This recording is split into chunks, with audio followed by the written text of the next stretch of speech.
Black magic, जिसके existence को काफ़ी लोग मानते हैं और काफ़ी लोग नकारते हैं। आज के वीडियो में मेरे किसी जानने वाले के साथ जो हुआ वो सुन के आप लोग चौंक जाओगे। इस स्टोरी के बाद आप लोग किसी पर भी भरोसा करने से पहले 100 बार सोचोगे। So let's start the story.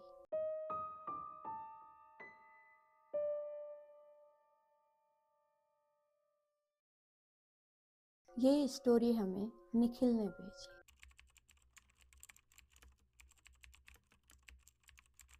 मैं कभी ब्लैक मैजिक पे बिलीव नहीं करता था। मुझे लगता था कि ये सिर्फ कहीं सुनी बातें हैं, लेकिन मेरे साथ जो हुआ उसके बाद मैं मानता हूँ कि कुछ चीजें इंसान की समझ से बाहर की होती हैं। मैं एक छोटे से विलेज में रहता हूँ। हमारा परिवार बड़ा नहीं है। मम्मी, मैं और मेरी छोटी बहन। मेरे पापा कुछ साल पहले गुजर चुके और पापा के डेथ के बाद हम लोग मोस्टली मम्मी के साइड के रिलेटिव के टच में रहते हैं। उनमें से एक थी मेरी मम्मी की भाभी, मेरी छोटी मामी, जो हमेशा हमसे थोड़ा दूर ही रहती। मेरे नानी के घर में 3 मामा, नाना नानी और 3 मामी हैं। मेरी मम्मी की कोई भी बहनें नहीं है। सब लोग हमसे बहुत ज्यादा प्यार करते थे, लेकिन छोटी मामी किसी से भी ज्यादा घुलती मिलती नहीं थी। सबको छोटी मामी के इस बिहेवियर का पता था और बाकी किसी को मामी के इस बिहेवियर से कोई भी प्रॉब्लम नहीं, पर मुझे प्रॉब्लम थी। मुझे मामी के साथ कुछ अजीब ही फील होता था। मामी को मैंने काफी बार कुछ अजीब अजीब हरकतें करते हुए देखा था। अजीब हरकतें जैसे कि वो कुछ बड़बड़ा रही होती थी अकेले में रहकर और मतलब ऐसे झूमती रहती थी। तो ये सब मैंने अपनी आंखों से देखा था। मेरी गट फीलिंग कहती थी कि मामी के इंटेंशन हमारे लिए कुछ सही नहीं थे। जब भी मैं किसी चीज में सक्सेसफुल होता था या फिर कुछ भी चीज अच्छी होती थी मेरे साथ, चाहे कॉलेज एडमिशन हो या फिर जॉब का इंटरव्यू पास होना हो, मामी बहुत ही अजीब सी एक फेक स्माइल देती थी और कहती थी, अरे मेरे बच्चों को भी कुछ सिखा दिया करो। यही बोल के वो निकल जाती थी। मेरी जॉब लग चुकी थी एक आईटी कंपनी में। पापा के डेथ के बाद पहली बार हम लोग खुश थे। प्रॉब्लम्स थोड़े कम हुए थे, लोन्स खत्म हो रहे थे और सबसे बड़ी बात, मेरी मम्मी बहुत ही ज़्यादा खुश थी। इतने सालों बाद मम्मी पहली बार खुश थी और उनको खुश देखकर मैं और मेरी बहन, हम दोनों भी बहुत ज़्यादा खुश थे। लेकिन ये खुशी ज़्यादा दिन नहीं रुकी। कुछ महीने बाद सब कुछ बदलने लगा। मैं हर वक्त थका हुआ फील करने लगा। ऐसा लगता था जैसे मेरे बॉडी में कोई एनर्जी ही नहीं है और रात को सोते वक्त लगता था जैसे मेरे सर के पास कोई बैठा हुआ हो और कान में कुछ ना कुछ बोल रहा हो। मुझे सुनाई देता था कि कोई बोल रहा है, तुम्हें मैं ले जाऊंगी और सब कुछ छोड़ दो, तुम खुश नहीं रह सकते। और इसके बाद कोई मंत्र बोलने जैसी आवाज़ आने लगती थी। मैं स्लीप पैरालिसिस के स्टेट में रह जाता। ऐसे करते करते बहुत टाइम बीत चुका था। मैं डॉक्टर के पास भी गया था, रिपोर्ट्स नॉर्मल थी। डॉक्टर्स ने कुछ मेडिसिन प्रिस्क्राइब किए थे।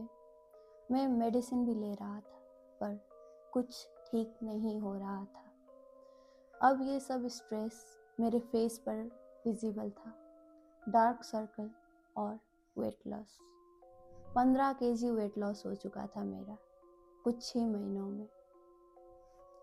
मम्मी भी परेशान हो रही थी और बार बार पूछ रही थी कि क्या हुआ, लेकिन मैं क्या कहता, मेरे पास कोई जवाब ही नहीं था। और वैसे भी मैं मम्मी को और ज़्यादा परेशान नहीं करना चाहता था।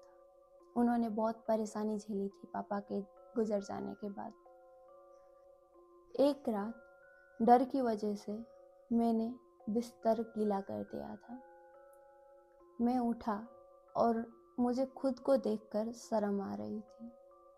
मैंने बेडशीट चेंज करने की सोची, पर गद्दा गीला ही था। सो मैंने सोचा कि गद्दे को वीकेंड में सुखा दूंगा। अभी के लिए उल्टा करके पलट देता हूँ। जैसे ही मैंने गद्दे को उठाया, वहाँ से एक पोटली ज़मीन पर गिरी। मैंने पोटली खोल के देखी। उस पोटली के अंदर ऑरेंज वाला सिंदूर था। एक छोटी सी हड्डी और लौंग रखा हुआ था।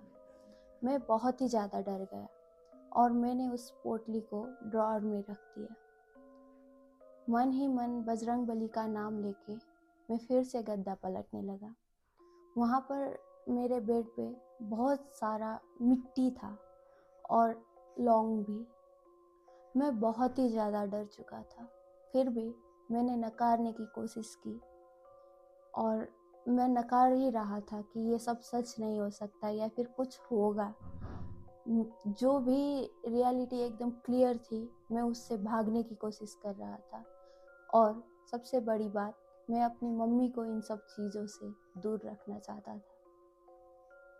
मैंने सब मिट्टी और लौंग सब कुछ साफ किया। उसके बाद गद्दा पलटकर बेडशीट चेंज कर दिया।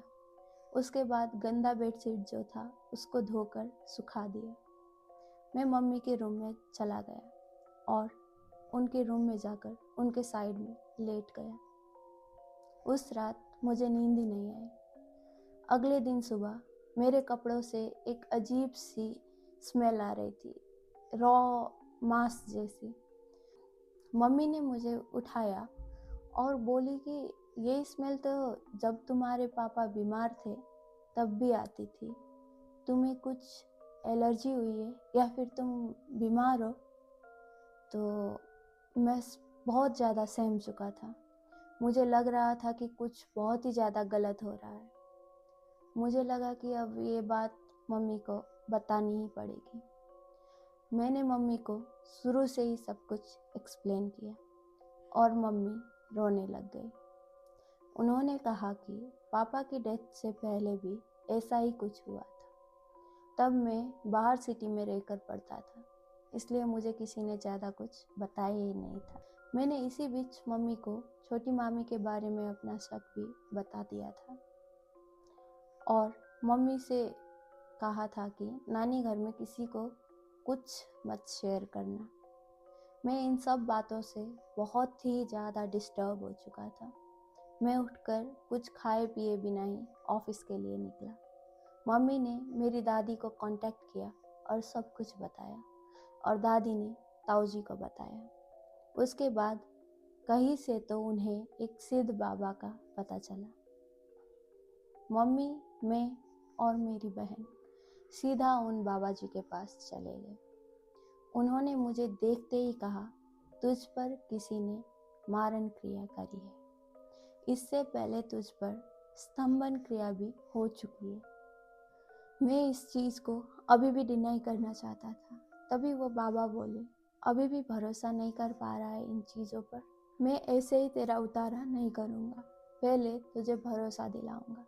फिर उन्होंने कहा कि आज सोने से पहले तकिए के नीचे थोड़ा कच्ची हल्दी का टुकड़ा और लोबन रखकर सो जाना, तुझे खुद ही पता चल जाएगा। उस रात मैंने एग्जैक्टली वैसा ही किया। रात के 2 बजे मुझे मेरे बेड पर किसी के होने का एहसास हुआ। मैंने आँख खोली, इधर उधर देखा, कोई नहीं था। मैंने अपने तकिए को उठाया, वो हल्दी का टुकड़ा पूरा काला हो चुका था। मैं उठा और सीधा किचन की तरफ गया। उस हल्दी को अच्छे से कट किया और देखा, हल्दी पूरा अंदर तक काला पड़ चुका था। मैं रात भर अपने कमरे में इधर उधर करता रहा। बैकग्राउंड में हनुमान चालीसा चलाई और उसके बाद गेम खेलने लग गया। सुबह घर में वही बाबा जी आए। मम्मी ने उन्हें बुलाया था। उन्होंने मुझे देखकर कहा, जिसने ये सब किया है वो तेरे ही परिवार से है। मेरे दिमाग में सिर्फ एक ही चेहरा था, मेरी छोटी मामी का।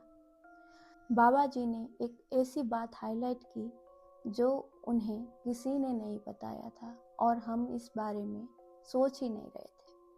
उन्होंने कहा, तुम लोग किसी के घर पर मिठाई लेकर गए थे किसी बात की खुशी में, और उस इंसान ने उसी मिठाई में कुछ करके तुम लोगों को ही खिला दिया था। मम्मी और मुझे याद आया कि जब मेरी जॉब लगी थी तब हम नानी घर गए थे मिठाई लेकर, और वही मिठाई लाकर हमें मामी ने खिलाया था, और वो बोली थी कि जिसकी जॉब लगी है उसका भी तो मुंह मीठा करना बनता है ना। उन बाबा जी ने कहा कि तुम्हारे घर से एक जान जा चुकी है और दूसरी जान तेरी लेना चाहती है वो। उन्होंने हवन की चीज़ें मंगाई और सब करके मुझे एक रक्षा सूत्र दिया।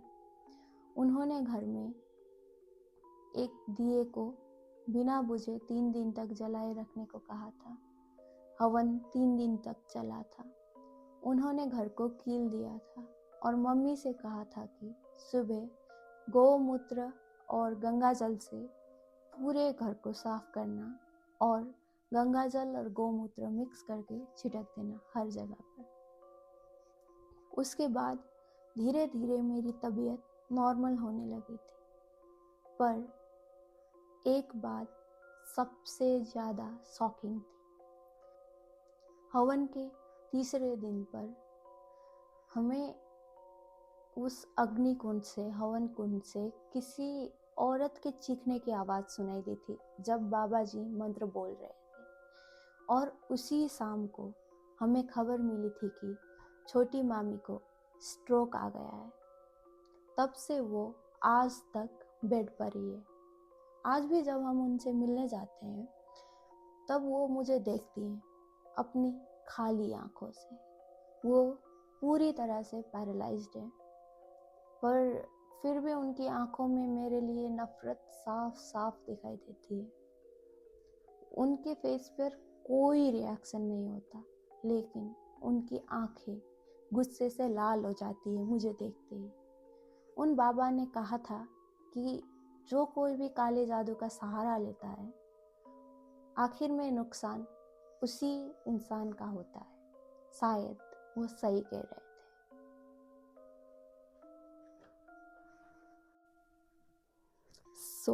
अगर आपको ये वीडियो पसंद आया हो और इससे कुछ चीज़ें आपको सीखने को मिली हो तो वीडियो को लाइक करें और चैनल को सब्सक्राइब करना मत भूलना।